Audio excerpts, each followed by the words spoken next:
All right, let's get right into this. There was a time, and honestly, it wasn't even that long ago, when Cristiano Ronaldo could do absolutely no wrong.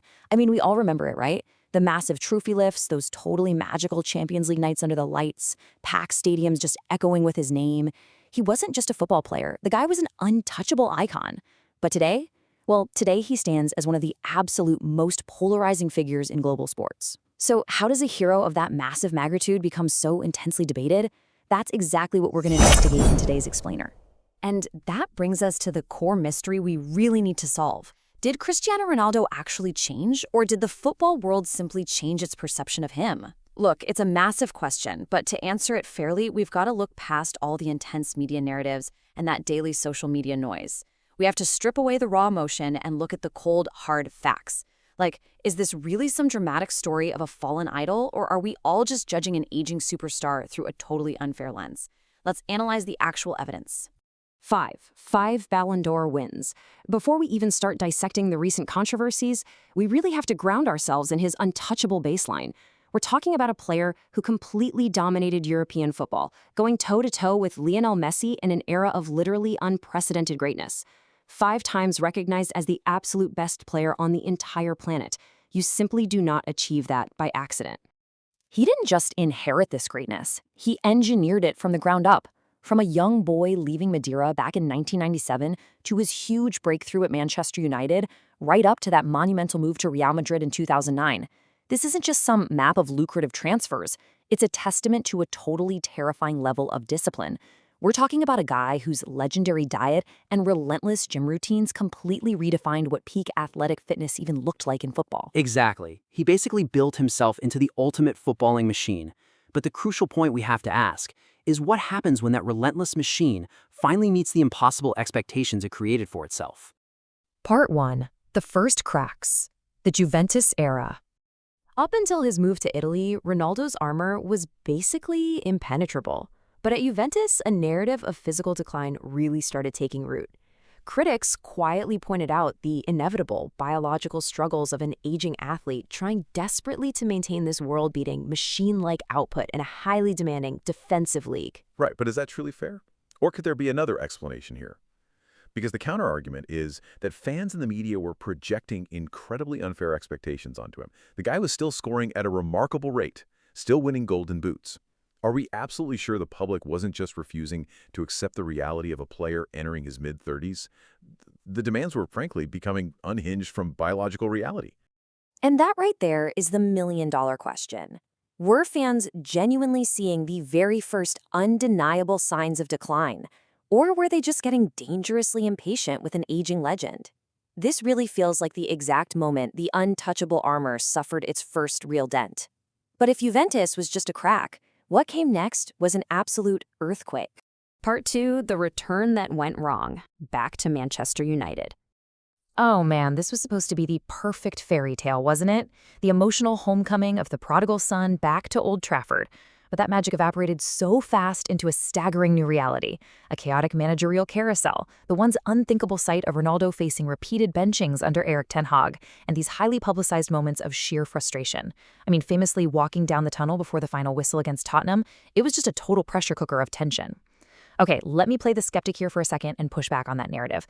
Did Ronaldo actually fail Manchester United, or did a completely unstable club infrastructure fail him? You drop any hyper-competitive elite athlete into a system that's constantly changing managers and tactics, and friction is basically guaranteed. We can't just put all the blames squarely on one player's shoulders when the entire organization was in flux. Part 3, the breaking point. The interview that shocked football. Whichever side you take, all that tension eventually had to snap. And here is the smoking gun. Sitting down with Piers Morgan just days before the World Cup, Ronaldo dropped an absolute bombshell, flat out stating he felt actively betrayed by the club and the manager. This wasn't just another dramatic headline, it was an unprecedented, highly public declaration of war on his own employers. After laying it all bare on global television like that, there was truly no going back. And the fallout was deeply, deeply polarized. The critics were entirely ruthless, painting this picture of a massive ego completely out of control, a player who was just unable to gracefully accept a diminished role in a changing team. Yet, his supporters were equally steadfast. Their main argument? A fundamental lack of respect. They strongly felt a true, undisputed legend of the game was being entirely disrespected and used as a scapegoat by a club that had totally lost its way. Part 4. A new reality. Saudi Arabia and Portugal. So the direct result of all of this was his shocking exit from European club football entirely. But let's actually look at the math driving this new reality. When you track his output from his Real Madrid peak down to his United return and then the Saudi Pro League, this downward trend in elite European output is a biological inevitability. It's not a moral failing. And here's a surprising fact that often gets completely ignored. Even during his so-called decline in Saudi Arabia, his goal-scoring statistics were still utterly dwarfing those of most elite prime-age strikers in their 20s all across the globe. Which really forces us to ask, was all that intense media criticism surrounding his move to Saudi Arabia simply a failure by the public to accept a player entering his twilight years? Was the football world just stubbornly refusing to let him turn the page to a new chapter? Well, it's a fair point, but you have to remember, the controversy didn't just stop at his club career. It bled right into his ultimate sanctuary, the Portugal national team. When Fernando Santos shockingly benched him for Gonzalo Ramos in the World Cup knockout stages against Switzerland, the public reaction completely fractured.